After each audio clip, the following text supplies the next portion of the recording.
You think the legendary Old West Saloons were like the ones you see in Hollywood movies, with polished mahogany bars, sparkling mirrors, and piano players in clean suits. But the reality was a sensory nightmare that would make a modern health inspector faint on the spot. Here is the thing about the frontier bar that sounds completely backwards. The very place men went to relax and quench their thirst was actually a toxic hazard zone designed to dehydrate, infect, and literally poison them. Yeah, you heard that right. Stepping into a real saloon in 1875 wasn't an invitation to a party. It was a brutal test of your immune system's ultimate limits. While the cinema gives us glamorous dancing girls and crystal-clear whiskey, the true frontier establishment was a damp, dark, and foul-smelling bunker, where survival was just as impressive as winning a high-stakes gunfight at high noon. The floor of a real saloon was rarely made of finished wood. In most cattle towns and mining camps, it was just packed dirt or rough-hewn planks covered in a thick, disgusting layer of wood shavings. This wasn't for aesthetic reasons or to give the room a rustic feel. The sawdust was there to act as a giant, absorbent sponge for every imaginable human and animal fluid that hit the ground. Think about it. In a room full of men chewing tobacco, drinking heavily, and lacking any form of indoor plumbing, the floor became a repository for spit, spilled beer, mud, horse manure, tracked in from the street, and even human waste. Every few days, the barkeep would simply sweep out the saturated, stinking mess and lay down a fresh layer of wood shavings, essentially hiding a layer of ancient filth rather than actually cleaning anything. Now let's talk about the whiskey, which was the lifeblood of the saloon but was often closer to industrial solvent or cleaning fluid than a fine spirit. In the modern world, we expect whiskey to be aged in oak barrels for years to develop flavor. But on the lawless frontier, transport was expensive and the local supply was perpetually low. This led to the creation of Rotgut, a name that was entirely literal rather than metaphorical for the men who drank it. To stretch their supply and maximize their profit margins, unscrupulous saloon owners would take a small amount of real alcohol and improve it with ingredients that would kill a modern lab rat. We are talking about raw grain alcohol or even wood spirits, spiked with burnt sugar for color. And then, here is where it gets truly terrifying, additives like plug tobacco for flavor and red pepper to give it that burn consumers expected. But wait. It gets even weirder and more dangerous than just tobacco juice and spicy peppers. To give the whiskey a beaded look or to mimic the chemical kick of a high-end bourbon, some barkeeps would add streaks of oil of vitriol, which is just an old-fashioned name for sulfuric acid. Others used strychnine in tiny doses to provide a stimulant effect that made the drinker feel alive, or even lead-based paints to achieve a specific amber hue that looked good in the dim light. When a cowboy drank a shot of coffin varnish, tarantula juice, or snake oil, his body didn't just feel a buzz, it went into a state of acute toxic shock. His stomach lining would cramp, his vision would blur, and he wasn't just getting drunk. He was effectively being poisoned by a cocktail of heavy metals, corrosive acids, and neurotoxins. You might have heard of the free lunch offered by many Old West saloons to lure in hungry workers. But this wasn't an act of frontier charity. It was a calculated piece of biological warfare used for profit. The food, usually salted crackers, pickled eggs, or heavily spiced meats, was designed with one singular goal in mind: to trigger a state of extreme, unquenchable thirst. The salt content was so high that it literally pulled moisture out of the cowboys' cells through osmosis, forcing them to order more of that toxic, high-profit whiskey just to find relief. It was a vicious cycle where the more you ate for free, the more you spent on the very liquid that was destroying your internal organs and dehydrating you further. Saloon owners knew that biological necessity was a much more reliable motivator than any marketing campaign. If the drink itself didn't get you, the glass it came in probably would, and the hygiene behind the bar was non-existent. In a real saloon, there was no running water and certainly no soap, which meant that washing the dishes was a secondary concern at best for a busy barkeep. A bartender would often have a single bucket of stagnant, tepid water behind the bar that was used to rinse every single glass in the house all night long.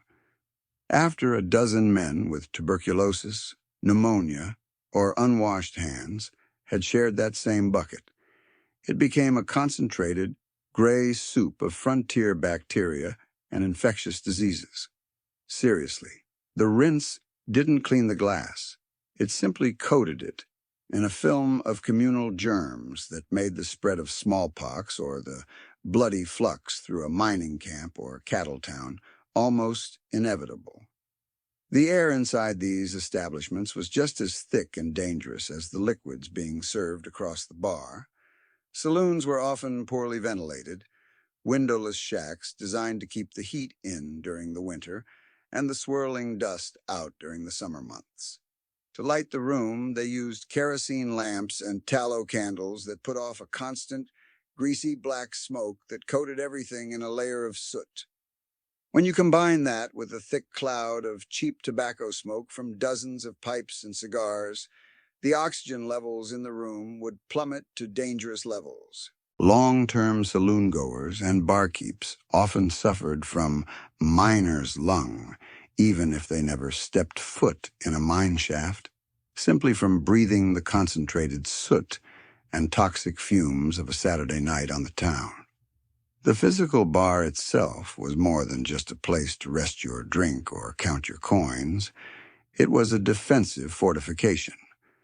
In an environment where the whiskey could trigger sudden outbursts of strychnine-induced rage or lead-poisoning hallucinations, the barkeep needed physical protection.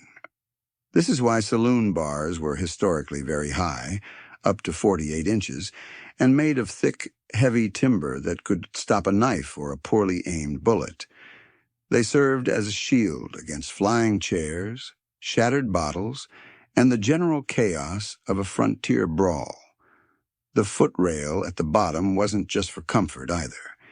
It gave the drinker a way to steady themselves as the toxic additives in their drink began to mess with their equilibrium and sense of balance, preventing them from falling backward into the filth.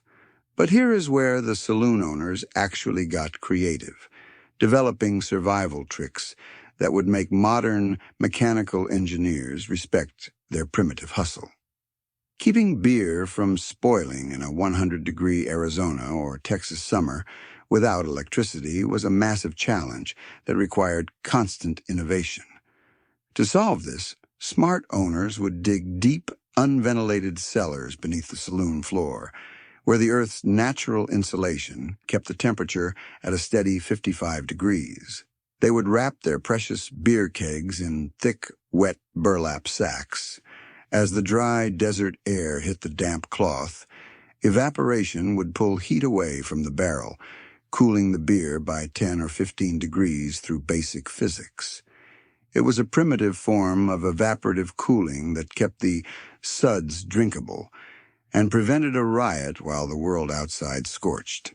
Just like the pirates at sea using charcoal to clean their water, saloon owners discovered that burnt wood was their best friend when dealing with low-quality, dangerous spirits. Even the most basic frontier bar would often keep their house whiskey in a barrel that had been heavily charred on the inside walls. They noticed that if the raw, acidic moonshine sat in a burnt oak barrel for even a few weeks, the burn became slightly more tolerable, and the color deepened into something resembling real bourbon. The carbon in the charred wood acted as a natural filter, binding to some of the harsher alcohols and toxic fusel oils that caused the worst hangovers, stomach pains, and permanent organ damage. It was accidental chemistry, performed by men who couldn't read a science book, but it saved their customers' lives. Smart cowboys and seasoned travelers also developed their own survival tests to see if the whiskey was actually going to kill them before the night was over. One common method was the shaking test, where a drinker would vigorously shake the bottle and watch the bubbles, or beads that formed on the liquid surface. If the bubbles disappeared instantly, the alcohol content was too low. If they lingered too long, it was a sign that the barkeep had added sugar or glycerin to hide a lack of quality.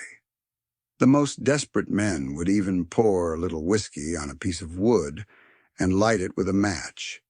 If the flame was a steady, clear blue, it was relatively clean. If it popped, hissed, or burned a sickly green, they knew it was loaded with chemicals that weren't meant for human consumption. The presence of spittoons, large brass or ceramic jars scattered across the floor, was a desperate attempt at hygiene that usually failed miserably in practice. Because almost every man in the saloon was chewing long-cut tobacco, the volume of expectoration was staggering and constant. In theory, men were supposed to aim for the jars to keep the floor clean. In reality, after 3 shots of coffin varnish, their aim was non-existent.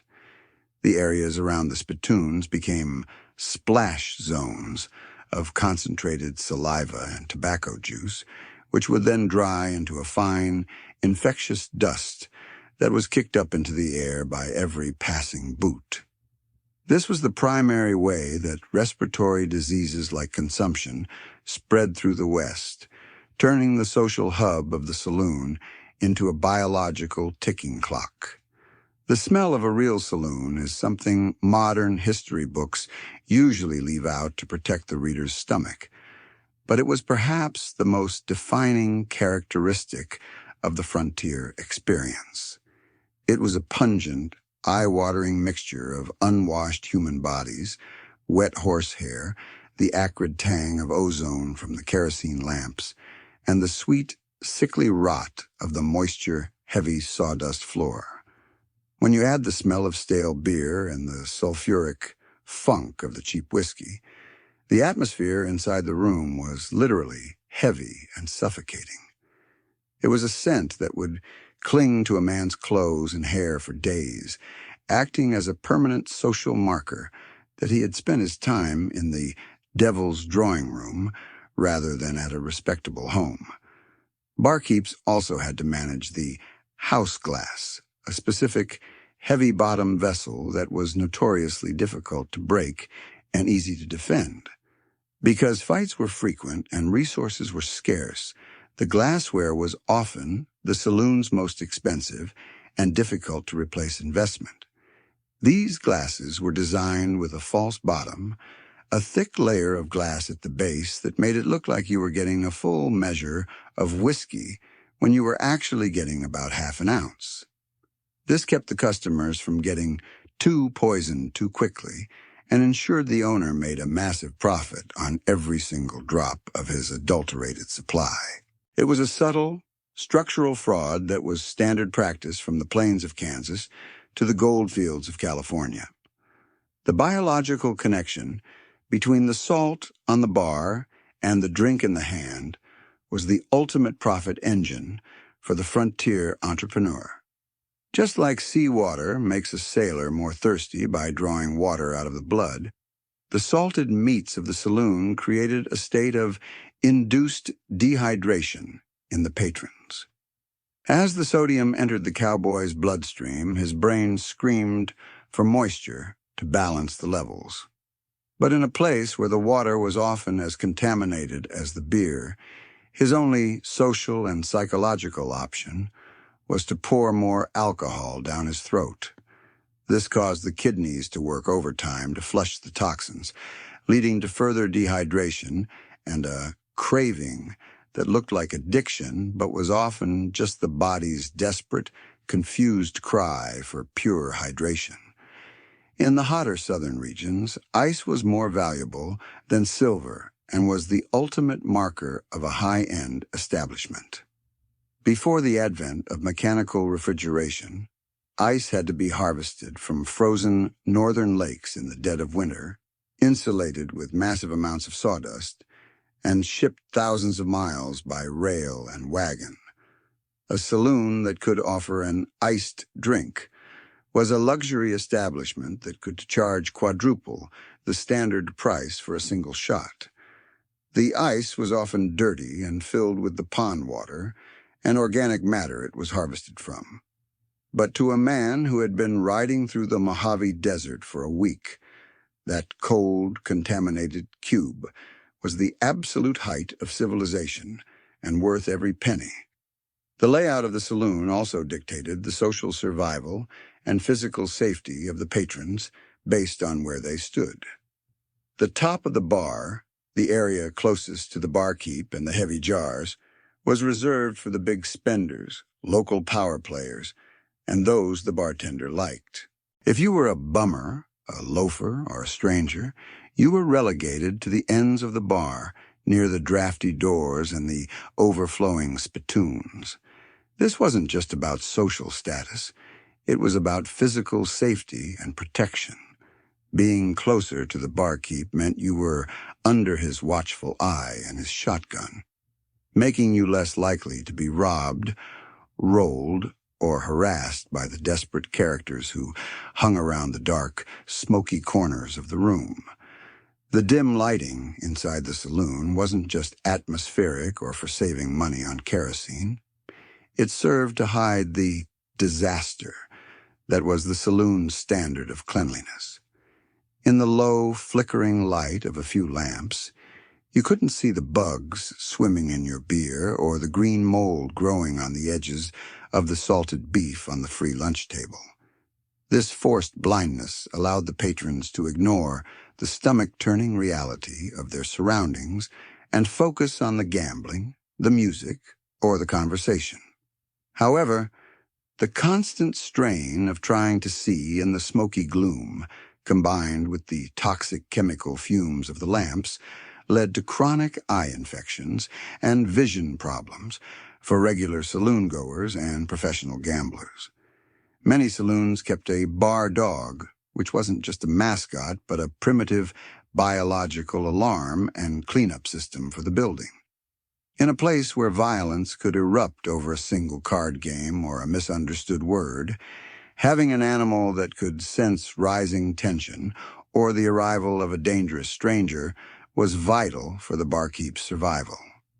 These dogs also served as the unofficial cleanup crew for the free lunch table, eating the scraps and meat bones that fell into the sawdust. While it sounds disgusting to our modern sensibilities, the dogs actually help manage the pest population, keeping rats and mice from completely overrunning the food supply and spreading even more diseases throughout the small, crowded frontier town. As the West became more civilized toward the end of the century, the dirty, sawdust-floored shacks began to be replaced by what were known as grand saloons. These new establishments introduced actual cleaning routines, filtered water systems, and, the greatest innovation of all, separate glasses for different types of drinks rather than a communal rinse bucket. This transition wasn't just about style or attracting a better class of customer.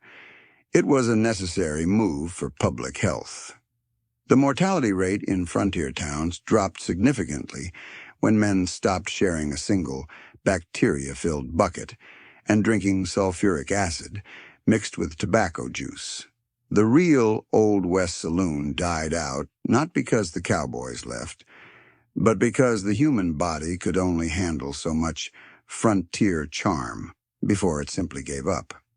The irony of the Old West Saloon is that it was the most important social institution on the entire frontier, yet it was also the most physically destructive place a man could enter. Men risked their lives in dangerous mines and on brutal cattle drives, only to spend their hard-earned money in a room that was actively trying to kill them with bacteria, toxins, and induce dehydration. But the accidental discoveries made in those smoky, filthy rooms, from evaporative cooling techniques to charcoal filtration and social management, paved the way for the modern hospitality industry we know today. We might have replaced the toxic strychnine with high-end gin and the urine-soaked sawdust with Italian tile. But the fundamental human drive to find a place to survive the day remains exactly the same. The next time you see a Western movie with a clean, brightly lit bar and a handsome hero drinking a clear spirit, just remember the sawdust, the spittoons, and the coffin varnish. The real cowboys weren't just tough because they could shoot straight or ride a wild horse. They were tough because they could walk into a biological hazard zone, drink a glass of literal poison, and wake up the next morning ready to do it all over again. While we focus on the legends of outlaws and sheriffs, the true story of the West is written in the filth of the saloon floor and the incredible resilience of the men who called those toxic rooms home. It was a gritty, disgusting, and brilliant chapter of human history that shows just how much we will endure for the sake of a drink and a bit of company.